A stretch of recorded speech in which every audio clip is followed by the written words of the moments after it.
Good evening, good evening, good evening. Hoping everyone can hear me and is having a good evening.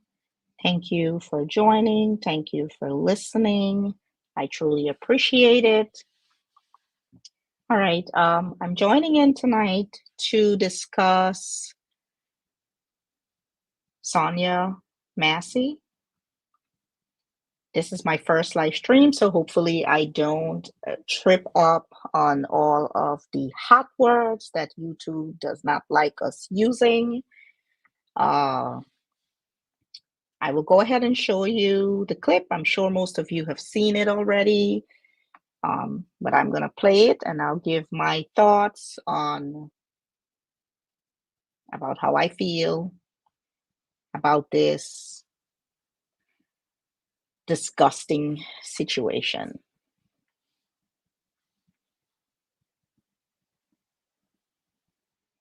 I'm going to go ahead and share my screen.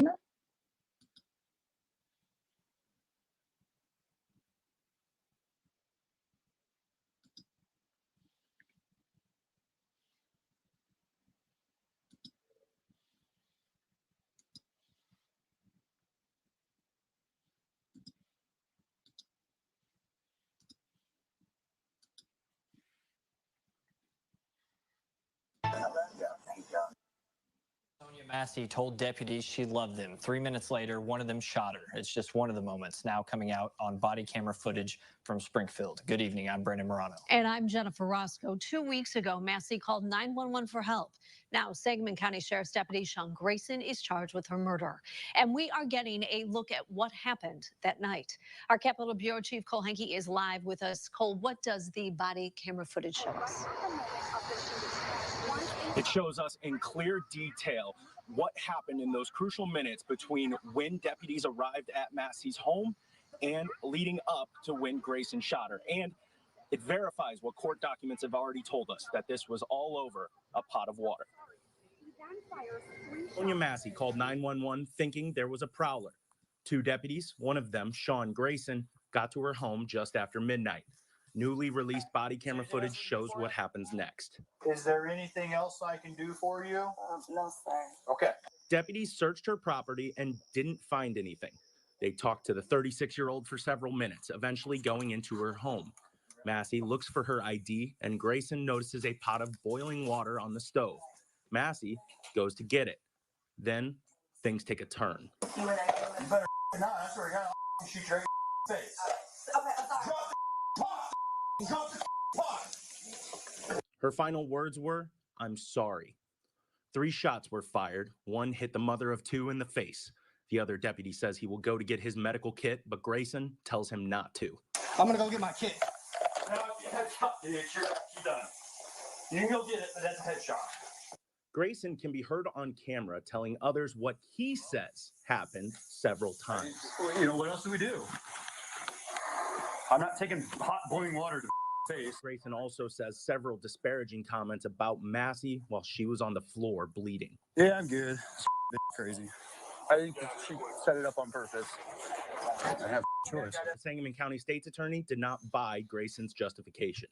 Grayson is currently in jail on first-degree murder charges, 1 aggravated battery with a firearm charge, and a charge of official misconduct. Now, just minutes ago, I walked out of a press conference with the family's attorney, Ben Crump, and some members of Sonia Massey's family. I'll have more on what they said tonight at 6, but her father and a charge of official misconduct. Now, just minutes ago, I walked out of a press conference with the family's attorney, Ben Crump, and some members of Sonia Massey's family. I'll have more on what they said tonight at 6, but her father, Sonia Massey's father, adamantly calls for the resignation of Sangamon County Sheriff Jack Campbell and refers to him as an embarrassment. We'll have more on that tonight at 6. Reporting in Springfield, I'm Cole Hankey, WCIA3, your local news leader. Cole, thank you so much for that.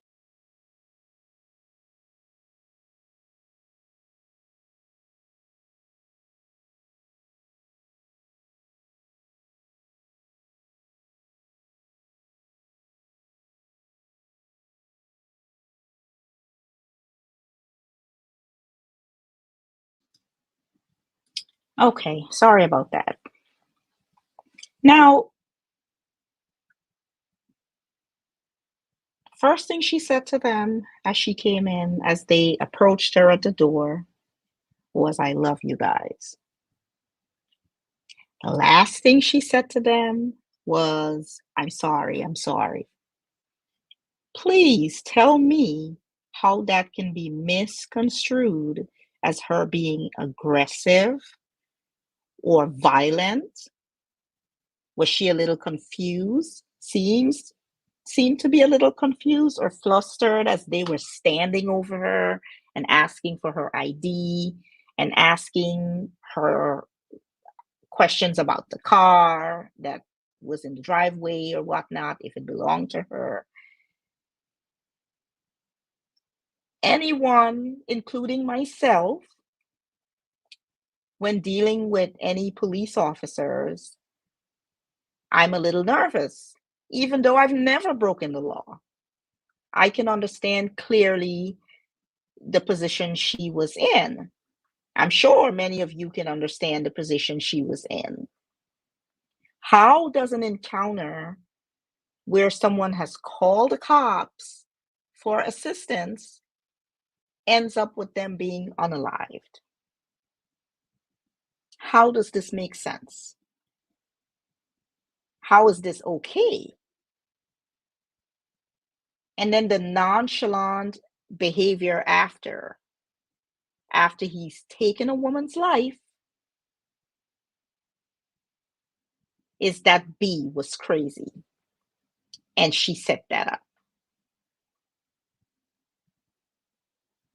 How did we get here as a country? How did we get here as a nation? How is it that we're in a place where you can't even call the cops for help?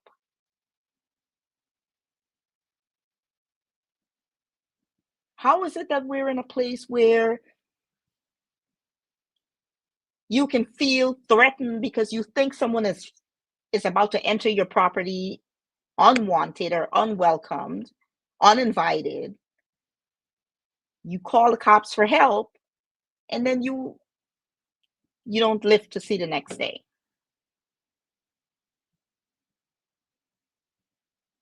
I don't understand this. This is upsetting. It's beyond upsetting, I'm sure, to her family.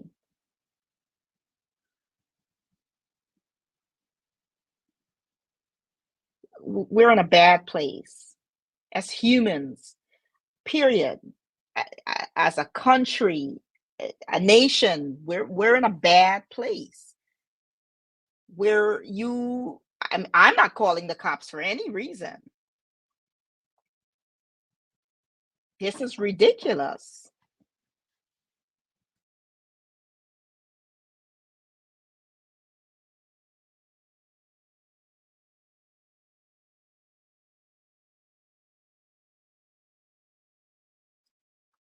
Sorry about that. How is it that we've gotten to this place where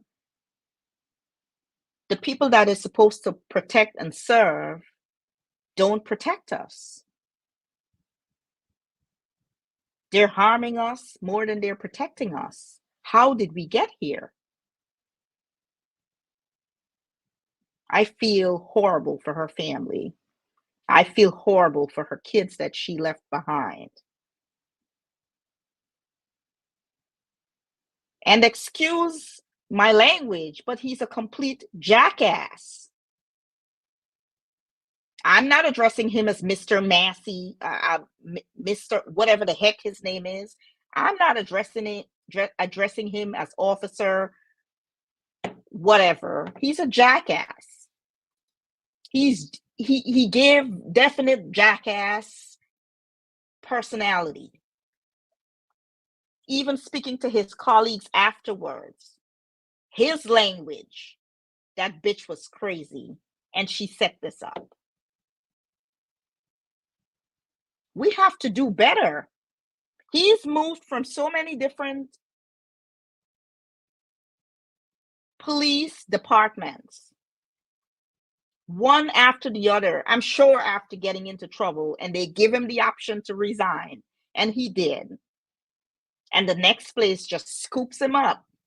Did y'all vet him? Did we vet him? How did we end up here?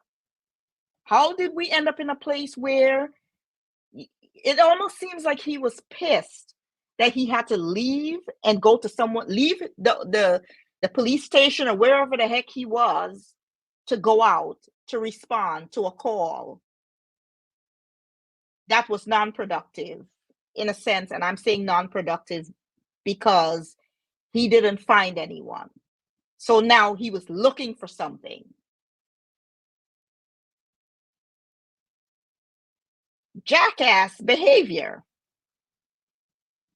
And please don't take what I'm saying that I'm referring to all officers. I'm not. There are great officers out there.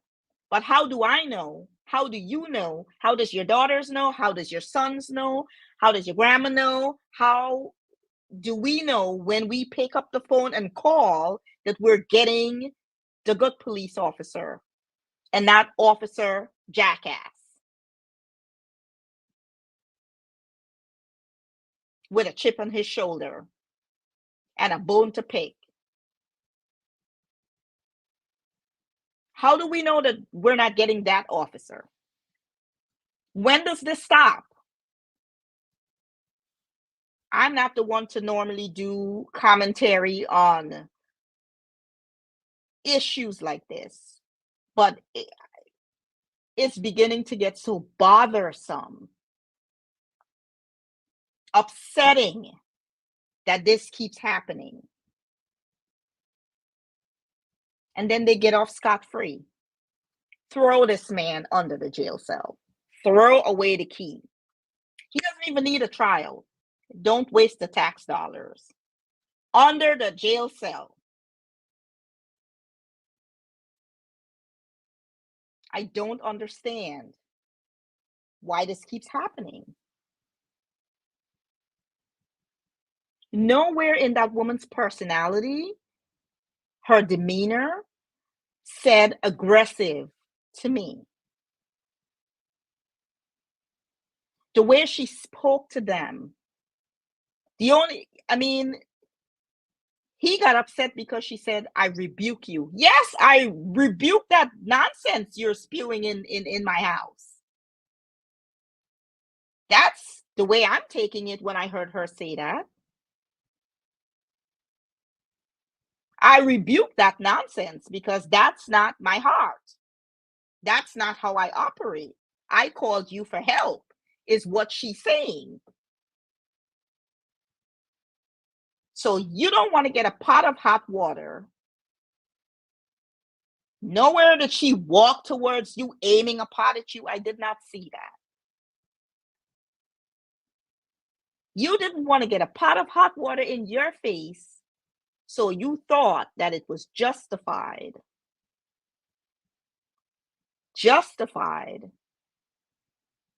to pow her in hers. And then you dust yourself off. Oh, this bitch was crazy. Excuse my French. His language, not mine.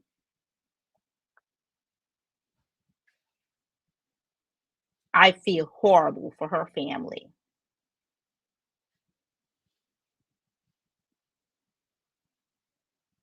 This is sad. This is a sad day in America. It's a sad day for us as humans. It should be a sad day for everyone in the police force.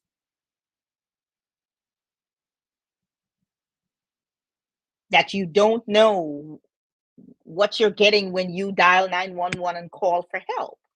Atrocious.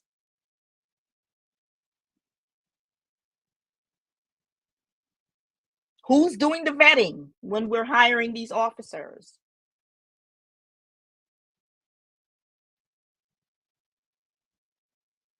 It's trash. It shouldn't happen. And then to be so dismissive, just another day on the job. Crap. Shouldn't happen.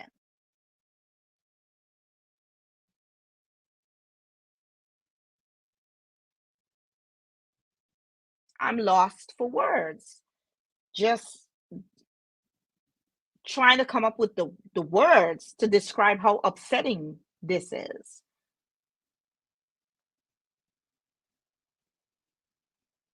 This is not okay. And he better not get off. I don't think that he will, but, it wouldn't surprise me if he did. We're talking about his medical problems. Sir, with all due respect, your medical problems. You left kids without no mommy. You left children with no mother. You left a family mourning. F your problems.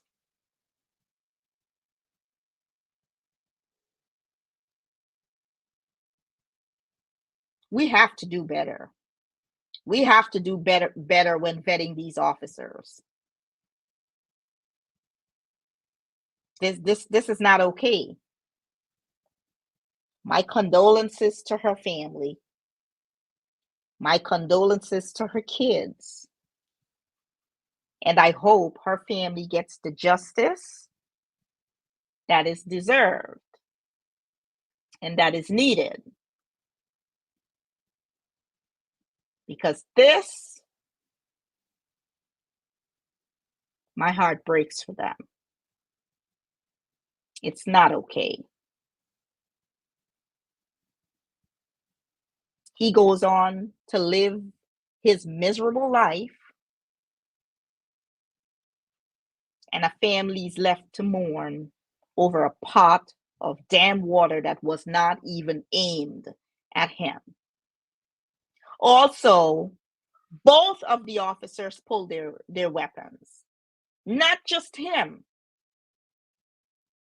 When does it come to a point where one officer will stop the other and be like, man, this is not okay. This is uncalled for. It's not warranted. We don't need to go here. De-escalate things. When does that happen? It's, you're in the wrong and we'll just go ahead and back you up. We're backing up the crap. You pull yours, I pull mine.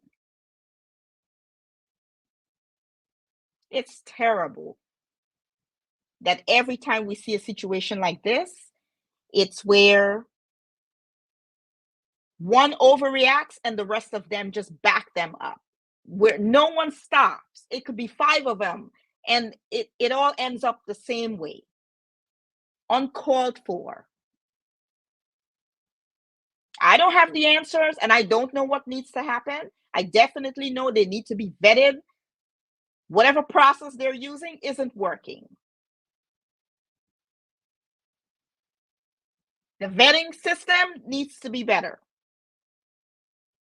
They need to harsher punishment for them when they do things that are outside of what the training says is okay.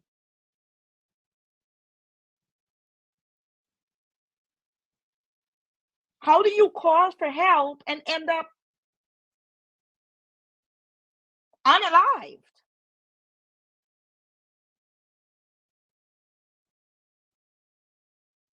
Where does that happen?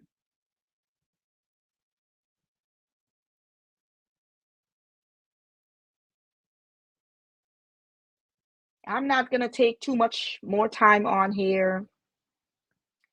If you care to chime in, please leave me a comment in the comment section. My condolences again to Sonya Massey's family. My heart breaks for her children, her dad. I saw his interview. I believe it was with CBS. Break for him. I hope they all get the justice that they deserve. And I hope Officer Jackass get the justice and punishment he deserves. Karma is a mother tucker, and he's going to get his. I believe that, truly. I'm out of here, guys. Have a good night.